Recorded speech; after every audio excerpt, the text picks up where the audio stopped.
ఒకప్పుడు ఒక అడవిలో అనేక జంతువులు సంతోషంగా కలిసి జీవించేవి.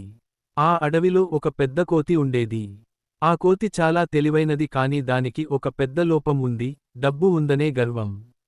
ఆ కోతి అడవిలో పండ్లను సేకరించి, వాటిని ఇతర జంతువులకు అమ్మి చాలా ధనం సంపాదించింది. క్రమంగా అది ధనవంతుడయింది.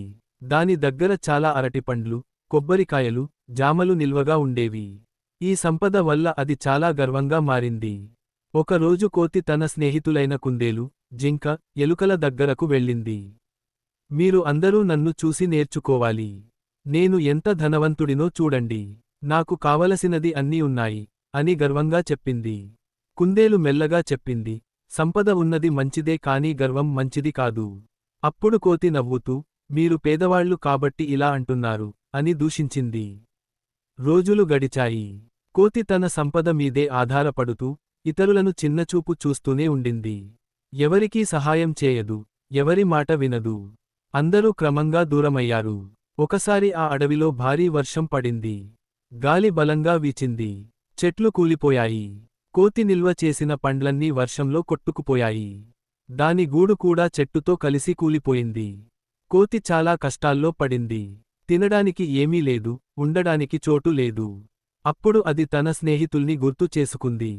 అది కుందేలు దగ్గరకు వెళ్లి సహాయం అడిగింది. కుందేలు కొద్దిసేపు ఆలోచించి, నువ్వు మమ్మల్ని చిన్నచూపు చూశావు. కాని మేము అలా చేయం. రా, నీకు సహాయం చేస్తాం అని చెప్పింది. జింక, ఎలుక కూడా వచ్చి కోతికి ఆహారం ఇచ్చాయి. కొత్త గూడు కట్టడానికి సహాయం చేశాయి. కోతి ఈ సహాయం చూసి చాలా సిగ్గుపడింది. నేను చేసిన తప్పు తెలుసుకున్నాను. డబ్బు ఉన్నంత మాత్రాన గర్వం చేయకూడదు. స్నేహం, సహాయం చాలా గొప్పవి అని కోతి చెప్పింది. ఆ రోజు నుంచి కోతి తన స్వభావాన్ని మార్చుకుంది. ఇతరులకు సహాయం చేయడం మొదలుపెట్టింది. అందరూ మళ్ళీ దానిని ప్రేమించారు. నీతి: డబ్బు ఉన్నా గర్వం చేయకూడదు. నిజమైన సంపద మన మంచితనం, స్నేహమే.